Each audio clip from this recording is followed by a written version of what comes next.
ప్రియ సహోదరి సహోదరులు, కోపం వల్ల నీ కుటుంబంలో శాంతి సమాధానాన్ని పోగొట్టుకున్నట్లయితే నువ్వు సరిచేసుకోవాల్సింది నీ కోపాన్ని. అదే చెప్తున్నా, కుటుంబం పట్ల నీకు విలువ, కుటుంబం పట్ల నీకు బాధ్యత కలిగి ఉన్నట్లయితే ఈరోజు నీ కుటుంబంలో ఏది కావాలని కోరుతున్నావు? అమ్మ, మీరేం కోరుకుంటున్నారు?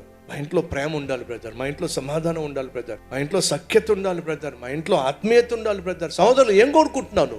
నాకు నా భార్యకు మధ్య అండర్స్టాండింగ్ ఉండాలి బ్రదర్, మనస్పర్ధలు ఉండకూడదు బ్రదర్, అనుమానాలు ఉండకూడదు బ్రదర్. ఏమైతే నువ్వు కోరుకుంటున్నావో అది నీ ఇంట్లో లేదు అంటే పోయింది.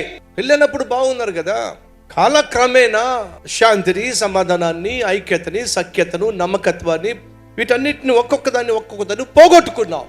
ఎందుకంటే నీ బుద్ధులు బయటపడి, లేదంటే నీ బతుకు బయటపడింది, లేక నీ బ్రతుకు బయటపడింది. కాబట్టి నువ్వు ఎంతగా చెడిపోయావు, ఎంతగా పాడైపోయావు ఒకళ్ళకొకళ్ళు తెలిసిపోయింది. కాబట్టి ప్రేమలు పోయినాయి, ఆప్యాయతలు పోయినాయి, అరుణాగాలు పోయినాయి, ఆత్మీయత పోయింది.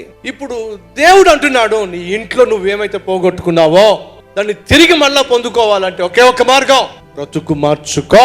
ఆ బ్రతుకును మార్చగలిగింది ఏమిటి?